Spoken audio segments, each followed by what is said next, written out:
Hey guys, it's Sunday. It's a good day to make a great day, guys. It's a day that we are out here on the deck in the container garden. I'm going to try to get a few tasks done, and mainly what I want to do is check seedlings to see if they're ready to transplant. I think this one is beyond ready. This is a Swiss chard. I'm just going to put it in this small grow bag here. The roots were coming out the bottom. This is another one I'm checking. This is a collard green.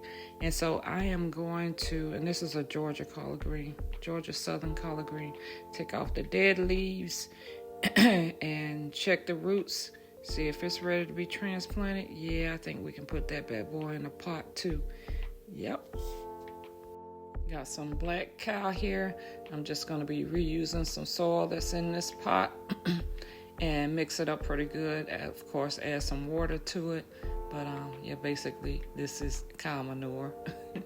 So that's what I'm going to be adding today. I'm not going to add any blood meal, like I said in my last post, because I think that was attracting the critters more. So we're going to see if we can just get by with the black cow and the soil that's already in here. Of course, there's some residuals of the blood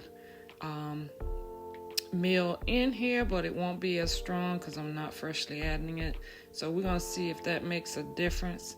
I did harvest some of the collard greens at the tender leaf stage because I wanted to have some for myself. So I need to go ahead and get going with some more plants.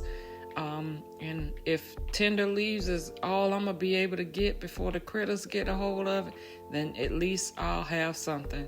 But I'm not going to stop going. I'm just going to keep pushing on. If I have to keep replanting, reseeding, that's what I'll do. But I'm not going to be deterred by no critter trespassing on my property like he owned the place.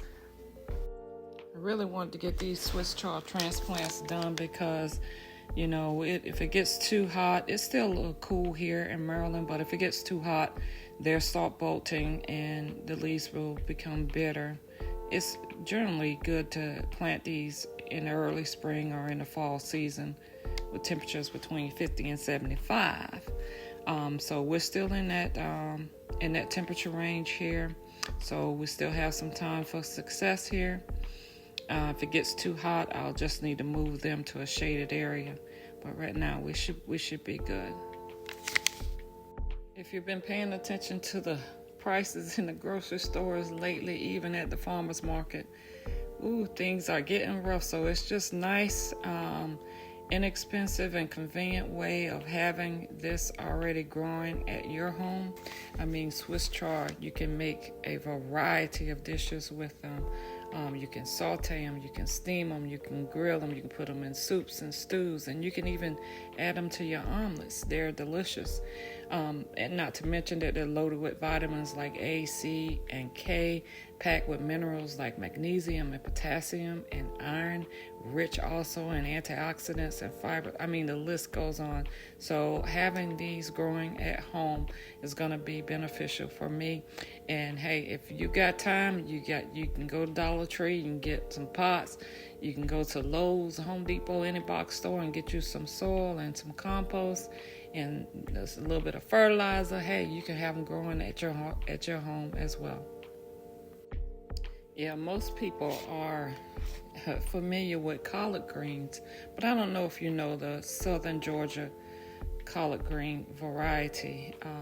It's mostly traditionally known for its tender texture and sweet flavor, which makes it more distinct from some of the other varieties of collard greens. They're also loaded with vitamins like A, C, and K, but what I don't hear a lot of people talking about with the Southern Georgia collard greens is that they're loaded with calcium, which promotes healthy bone health.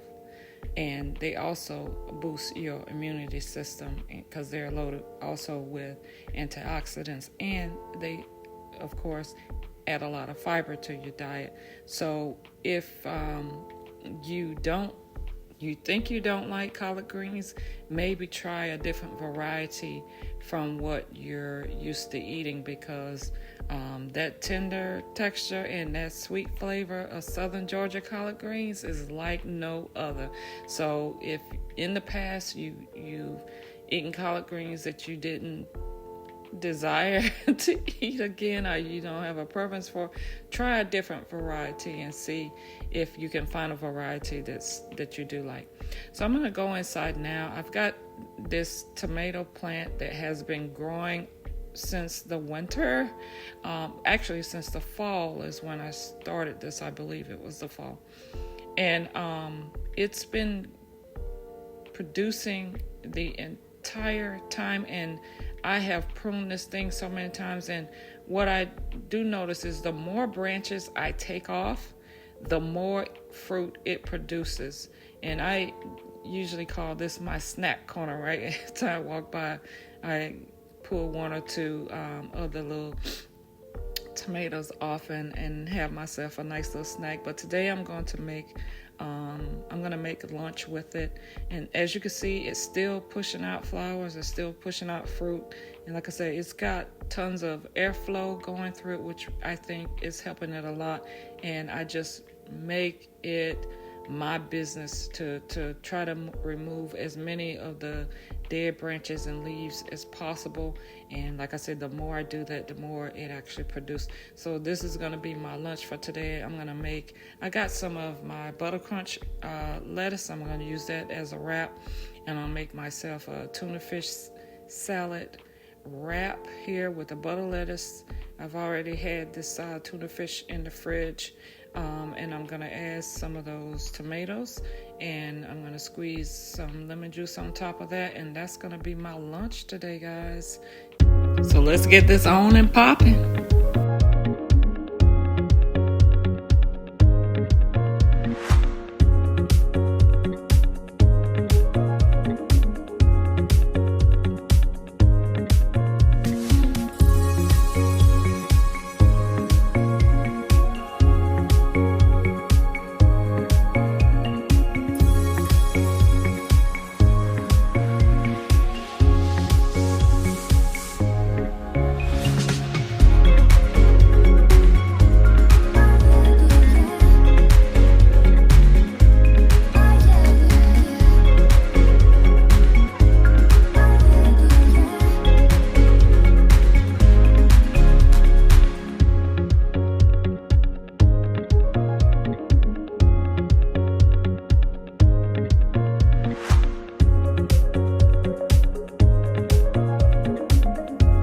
That's it for me, guys. I want to thank you as usual for stopping by and watching the video. Enjoy your week.